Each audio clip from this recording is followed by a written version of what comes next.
રાજકીય વિરોધ, આ બધી રાજકીય રમતો મને તો લાગી રહી છે. બાપુ નવો રાજકીય પક્ષ લઈને આવી રહ્યા છે. જ્યારે બાપુ મારી પાસે આવ્યા હતા ત્યારે જ મેં એમને કીધેલું કે રાજપૂત વિદ્યાસભાનું પ્લેટફોર્મ એ કોઈ પણ સંજોગોમાં પોલિટિકલ પ્લેટફોર્મ નહીં બને. મારો એક સવાલ છે. એક સમય હતો કે ચાર સિનિયર મંત્રીઓ હતા સમાજના. કિરીટસિંહ રાણા, ભૂપેન્દ્રસિંહ ચુડાસમા, પ્રદીપસિંહ જાડેજા, ધર્મેન્દ્રસિંહ જાડેજા, હકુભા. આજે એ લાગે છે કે સરકારમાં મહત્વના હોદ્દા ઉપર ઓછા લોકો છે, તેના કારણે રાજપૂત સમાજે સંગઠિત એકતા થઈને આવવાની જરૂર છે. કારણ કે અભય ચુડાસમાએ પણ આ વાત કરી હતી, તમે પણ સંગઠનની વાત કરો છો, બાપુ પણ આવું કહી રહ્યા છે. હા, નમસ્કાર, આપ જોઈ રહ્યા છો ન્યૂઝ રૂમ અને હું છું કિશન કાટેલિયા. ગર્જનાદમાં આપનું સ્વાગત છે. દીક્ષિત, આજે ચર્ચા એ કરવી છે કે પરસોત્તમ રૂપાલા એ જીતી ગયા, ક્ષત્રિય સમાજે સતત એમની ટિકિટ માટે થઈને અડગ હતું. જો કે વાત ત્યાં પૂરી થઈ જવી અને હતી. હવે ક્ષત્રિય સમાજ કઈ દિશામાં જવાનો છે તે જ હવે ચર્ચાનો વિષય છે. આપણી સાથે બહુ લાંબો સમય નથી લેવો, અશ્વિનસિંહ સરવૈયા છે, જેઓ રાજપૂત સમાજના અત્યારે પ્રમુખ છે.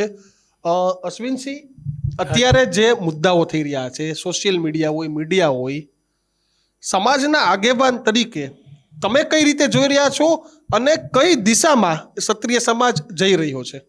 સમાજ અત્યારે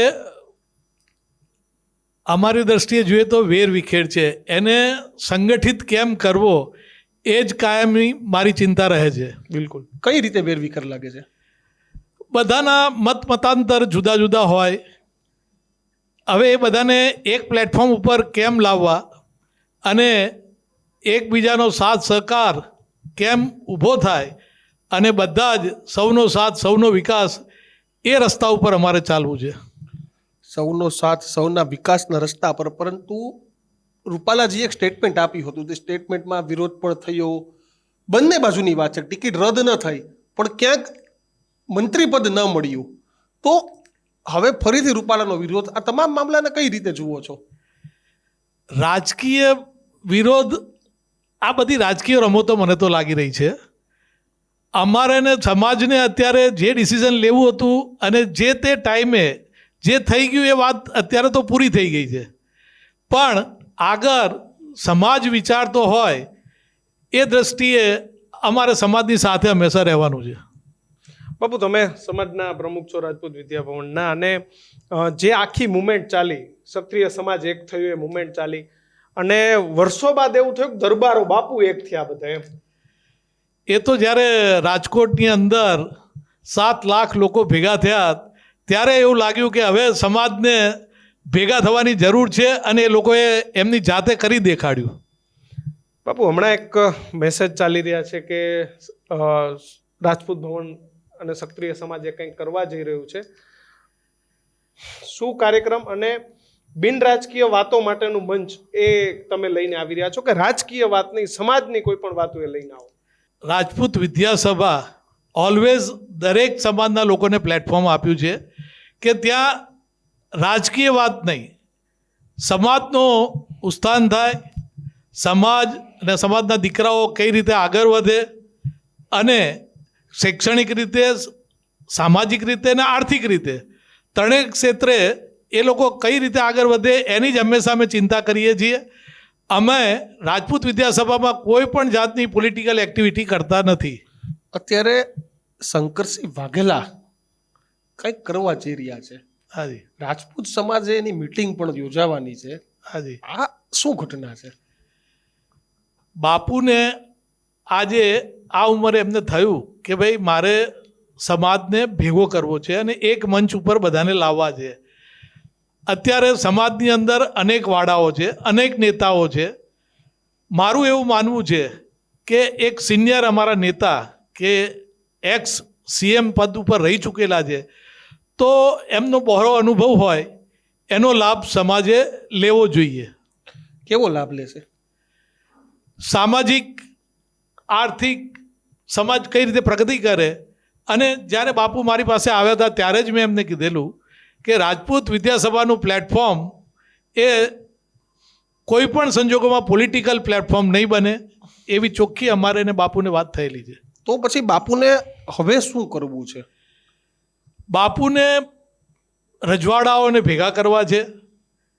જે લોકોએ આજે પોતાના સ્ટેટ આપી દીધા, જેમ કે કૃષ્ણકુમારસિંહજી ભાવનગર, બિલકુલ. આજે સૌથી જો પહેલું સ્ટેટ એમણે ન આપ્યું હોત તો આજે હિન્દુસ્તાનનું અસ્તિત્વ ના હોત. એમણે જે શરૂઆત કરી તો એમનો એક આશય એવો છે કે એમના દીકરાના દીકરાને આજે આ મંચના પ્રમુખ બનાવે અને સમાજનું સંગઠન કરે, એ પ્રપોઝલ લઈને એ મારી પાસે આવ્યા છે. બાપુ, જો હું તમને બહુ ખુલ્લા દિલે વાત કરું તો બાપુની હંમેશા વાત એ પોલિટિકલ પણ હોય, ક્યાંક બે મોઢાની પણ હોય. ચર્ચાઓ એવી ચાલી રહી છે કે બાપુ નવો રાજકીય પક્ષ લઈને આવી રહ્યા છે. તો આમાં ક્ષત્રિય સંકલન સમિતિ કયો, રાજપૂત સમાજ કયો, સૌરાષ્ટ્ર સમાજ કયો, આ કોઈ સહકાર તમામ આપશે બાપુના ગરાસિયા, મુદ્દે? કાઠી તમામ. બાપુએ અત્યારે જે ઉદ્દેશથી આવી રહ્યા છે એમાં તો સંગઠનની જ વાત છે. ભવિષ્યમાં એમને જૂના જમાનામાં તો જોયેલું જ છે કે ગુજરાતની અંદર કોઈ અધર કોંગ્રેસ કે ભાજપ સિવાય બીજા કોઈનું સ્થાન જનરલ હોતું નથી. બાપુએ બ્યુગલ વગાડી જોયું પણ ત્યારે વાગ્યું નહોતું. એ પછી કેશુબાપાએ પણ પક્ષ બનાવી લીધો, ચીમનભાઈએ બનાવેલો, પણ ગુજરાતની અંદર બીજા પક્ષો સક્સેસ જતા નથી. એટલે મારી તો બાપુને ત્યારે એ જ સલાહ હતી કે સમાજનું સંગઠન કરો અને સમાજને કોઈ સાચી દિશા દેખાડો. અશ્વિનસિંહ સરવૈયા રાજકારણમાં જવા માંગે છે, એમનો પોતાનો કોઈ ગોલ છે અશ્વિનસિંહ સરવૈયાનો? માતાજીની દયાથી મારે બિઝનેસમાં હું સંકળાયેલો છું અને હવે આમે સિનિયર સિટીઝન થઈ ગયો છું. એટલે મારે કોઈ પણ ક્ષેત્રે પોલિટિક્સમાં આવું નથી. સમાજની સેવા કરવી છે એ મારો મેઇન ઉદ્દેશ છે. પણ બાપુની સામે તમે જુવાન કહેવાઓ. બાપુ 80-85 વર્ષના, હજી એટલા અડીખમ અને હોય. હજી એકદમ દોડતા ભાગતા, હજી કંઈક કરવું છે એમને. હા, એટલે રાજપૂત કોઈ દિવસ થાકે નહીં. થાકે નહીં. એ ઘોડો લઈને નીકળે એટલે પેલા કીધું હતું ને કે કેટલા ગામમાં તોરણ બાંધશો, જેટલા ગામમાં તોરણ બાંધો એ તમારા. એવું છે. બાપુ જ્યાં હાથમાં લે ઘોડો એટલે પછી દોડે. અશ્વિનસિંહ, મારો એક સવાલ છે. એક સમય હતો કે 4 સિનિયર મંત્રીઓ હતા સમાજના. કિરીટસિંહ રાણા, ભૂપેન્દ્રસિંહ ચુડાસમા, પ્રદીપસિંહ જાડેજા, ધર્મેન્દ્રસિંહ જાડેજા, હકુભા. આજે એ લાગે છે કે સરકારમાં મહત્વના હોદ્દા ઉપર ઓછા લોકો છે, તેના કારણે રાજપૂત સમાજ જે સંગઠિત એકતા થઈને આવવાની જરૂર છે. કારણ કે અભય ચુડાસમાએ પણ આ વાત કરી હતી, તમે પણ સંગઠનની વાત કરો છો, બાપુ પણ આવું કહી રહ્યા છે. હા, અત્યારે બાપુના શબ્દોમાં કહું તો એમણે કીધું કે આપણા સમાજમાં વેક્યુમ છે, ખાલી જગ્યા છે, તો કેમ આપણે સંગઠન ઊભું ના કરીએ અને એક દબાવ કરીએ કે ભાઈ આપણા સમાજના લોકો પોલિટિક્સમાં એમને સ્થાન આપવું જોઈએ. આજે ક્ષત્રિય સમાજનું જે કમિટી હતી એમાંથી પ્રજ્ઞાબા અને ગીતાબા એમને ફરી એક વખત કીધું કે અમે લડીશું ને આમ કરીશું ને અલગ અલગ નિવેદનોએ ફરી પરસોત્તમ રૂપાલા પર આવવાના શરૂ થઈ ગયા. તમને લાગે છે કે હવે આ મુદ્દા પર ક્ષત્રિય સમાજે હજુ આગળ વધવું જોઈએ કે પછી સમાજની જ વાત કરીને આગળ વધવું જોઈએ? એમ આમાં મને તો પરસોત્તમભાઈના ગ્રહો નબળા છે. કાલથી એમનું ચાલી રહ્યું છે કે ભાઈ રામ વાલ્મીકીથી બીતા હતા. હવે એમને આવું બોલવાની ક્યાં જરૂર હતી? કારણ વગરનું કાં એમના યાદશક્તિમાં કંઈ પ્રોબ્લેમ લાગે છે, ગમે તે ટાઈમે ગમે તે સ્ટેટમેન્ટ આપે છે અને પોતાના પગ ઉપર કુવાડો મારે છે. પરસોત્તમભાઈ શું સલાહ આપશો તમે તો અહીંથી કે હવે થોડાક શાંત થઈ જાઓ, ઉંમરનો લિહાઝ કરો, કે શું કહેશો? મારું એવું માનવું છે કે પરસોત્તમભાઈએ કારણ વગરના કોઈ સ્ટેટમેન્ટ કરવા જોઈએ નહીં. આજે ઘણા બધે ફરી એ ચર્ચાઓ શરૂ થઈ ગઈ છે, પણ હાલ ચૂંટણીઓ અશ્વિનસિંહ કોઈ ખાસ આવતી નથી. જિલ્લાની અમુક નાની નાની ચૂંટણીઓ આવે છે, તો પછી સમાજે આને રાજકીય રીતે આગળ લઈ જવા માંગે છે કે ખરા અર્થમાં રાજપૂત સમાજને એમ થયું કે ભાઈ પટેલ સમાજ ભેગો થાય છે, ઠાકોર સમાજ ભેગો થાય છે, તો આપણે જેટલા પણ ગરાસિયા, જેટલા પણ દરબારો છીએ, આપણે ભેગા થઈને આપણી એક તાકાત બતાવીએ. ખરેખર મુદ્દો શું છે? મારે ને શંકરસિંહ બાપુને જે ચર્ચાઓ થઈ છે એ મુજબ આ સમાજ પહેલી હરોળમાં હતો, આજે છેલ્લી હરોળમાં છે. બીજા બધા જ સમાજે પ્રગતિ કરી છે, તો આપણો સમાજ કેમ નહીં? એ ઉદ્દેશથી અમે અત્યારે આગળ વધી રહ્યા છીએ. અશ્વિનસિંહ, નરેશ પટેલ એવું કે પાટીદાર સમાજનો સીએમ હોવો જોઈએ, અલ્પેશ ઠાકોર એવું કે ઠાકોર સમાજનો સીએમ હોવો જોઈએ. લગભગ શંકરસિંહ પછી રાજપૂત સમાજમાં આવું નથી થયું. તો તમને એવું લાગે છે કે રાજપૂત સમાજનો નેતા પણ સીએમ કે પાર્ટી પ્રેસિડેન્ટ હોવા જોઈએ? કેમ નહીં હોવો જોઈએ? શંકરસિંહ બાપુ એ હતા અને અમે તો દરેક સમાજને એક્સેપ્ટ કરીએ છીએ. એવું તો છે નહીં કે અમારો જ સમાજનો જોઈએ. અમે પરસોત્તમભાઈ વખતે કીધું હતું કે એમના ફેમિલીમાંથી ગમે એને ટિકિટ આપો, અમારે કોઈ વાંધો નથી. તો આજે અમે એ જ કહેવા માગીએ છીએ કે અમારા સમાજનો કેમ ના હોય. કાર્યક્રમ શું 10 તારીખે, શું કાર્યક્રમ, એનો એજન્ડા શું, 20 તારીખે અને સમાજને શું ફાયદો એને? 20 તારીખનો જે પ્રોગ્રામ છે એમાં આજે ઇન્ડિયામાં તમે જુઓ તો 562 રજવાડા હતા, એમાંથી 250 જેટલા રજવાડા તો ખાલી ગુજરાતમાં હતા. એ બધાને ભેગા કરીને, કારણ કે અત્યારે આજે તમે જુઓ તો રાજસ્થાનમાં હજી રજવાડાઓ લાઈવ છે. ગુજરાતમાં તમે જુઓ તો રજવાડાઓ ખોવાઈ ગયા છે, કારણ કે સર્વાઈવલના સિદ્ધાંત ઉપર છે. પેલેસ હોય પણ પેલેસનો ટેક્સ બિલ ભરવાના પૈસા ના હોય, કારણ કે રાજસ્થાનમાં તો હોટલો બની ગઈ 5 સ્ટાર. ગુજરાતમાં દારૂબંધી છે એટલે પેલેસો હોટલમાં કન્વર્ટ નથી થયા. એમનો જીવન વ્યવહાર પણ એમને ચલાવવો આજે રજવાડોને કંઈક રજવાડા, જે મોટા રજવાડા સિવાય ઘણી જગ્યાએ પ્રોબ્લેમેટિક છે. તો એ બધાને ઉજાગર કરીને એક મંચ ઉપર લાવવા છે, લોકો એમને ઓળખતા થાય અને એકબીજા સાથે વિચારોની આપ-લે થાય. એ માટે અમે એમને એક સ્ટેજ ઉપર ભેગા કરવા માગીએ છીએ. અશ્વિનસિંહ, જે તમે મંચ લઈને આવી રહ્યા છો 20 તારીખે, એનો હેતુ એ સામાજિક છે, તો પછી તમામ રાજકીય માણસો આવી શકે, ત્યાં કેવા પ્રકારની ચર્ચા?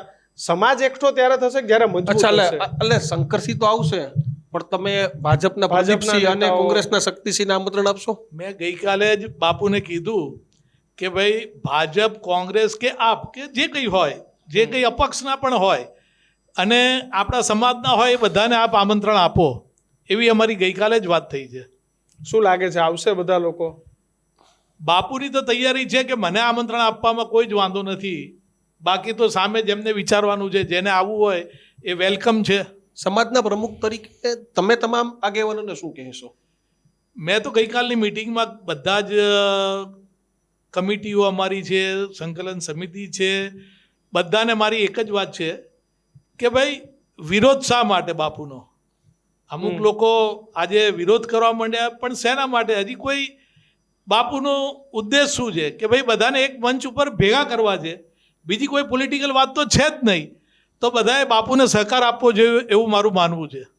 શું લાગે છે, જે મીટિંગ છે એ પછી સામાજિક જ રહેશે કે પછી પાછી જેમ પરસોત્તમ રૂપાલા વખતે ઠીક છે કે છેલ્લે સુધી એકદમ સામાજિક રહી હતી ને, ભાજપનો બહિષ્કારની છેલ્લે વાત આવી હતી, તો હવેની જે વાત છે એ ક્યાંય પોલિટિકલ નહીં જાય એની શું ગેરંટી? અત્યારે તો હું એવું માનું છું અને એઝ એ સંસ્થાના પ્રમુખ તરીકે મેં તો ચોખ્ખું મારા તરફથી બાપુને ક્લિયર કીધેલું છે કે સંસ્થા પોલિટિકલ એજન્ડામાં કોઈ દિવસે જોડાશે નહીં. આ મીટિંગ પછી લાગે છે કે ફરી જે પરસોત્તમ રૂપાલા વખતે જે વંટોળ ઊભો થયો તો તમે કીધું કે 7 લાખ ક્ષત્રિયો ભેગા થયા હતા, એ તાકાત ફરી ઊભી કરવામાં ક્ષત્રિય સમાજ સફળ જશે એવું તમને લાગે છે 20 તારીખની મીટિંગ બાદ? અમે પ્રયત્ન કરી રહ્યા છીએ અને સંગઠન થાય તો સમાજ માટે સારું છે, એટલે હું તો બધાને આહ્વાન કરું જ છું.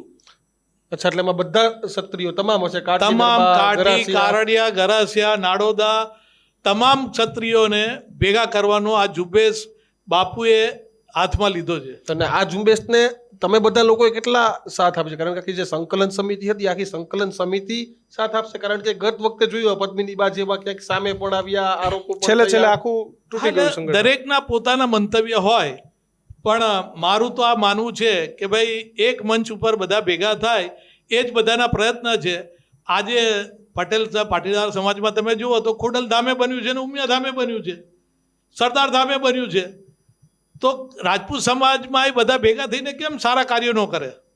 બિલકુલ અશ્વિનસિંહ, આભાર અમારી સાથે જોડાવા બદલ, ખુલ્લા મને વાતચીત કરવા બદલ. તો કિશન, જે રીતે વાત થઈ તે પ્રમાણે કે હજી કોઈ ખુલ્લા ને વાત નથી. શંકરસિંહ બાપુએ પણ એવું કહ્યું છે કે મારે સમાજને એક કરવું છે, જો કે બાપુ તો નવા અને એનો એજન્ડા પણ તૈયાર કરી દેવામાં આવ્યો છે કે એજન્ડાના આધારે આખી જે બેઠક છે બેઠક રાજપૂત સમાજ જે ગોતા છે અમદાવાદ ત્યાં થશે. પણ શંકરસિંહ વાઘેલાની એક તરફ રાજકીય પાર્ટીની વાતો આવી રહી છે, બીજી તરફ પરસોત્તમ રૂપાલાનો વિરોધ થઈ રહ્યો છે અને ત્રીજી તરફ આ 20 તારીખની બેઠક એટલે કે ભલે ગુજરાતમાં ચૂંટણી ન હોય પરંતુ જબરજસ્ત રાજનીતિક માહોલ છે તે સ્થાનિક સ્વરાજની ચૂંટણીઓ પહેલા જામી ગયો છે. તમને શું લાગે છે, રાજપૂત સમાજ ફરીથી એકત્રિત થઈ શકશે કે નહીં તે કોમેન્ટ બોક્સમાં જણાવો અને બધું આવા જ વિડીયો જોવા માટે જોતા રહો ન્યૂઝરૂમ ગુજરાતનો ગર્જનાદ. નમસ્કાર.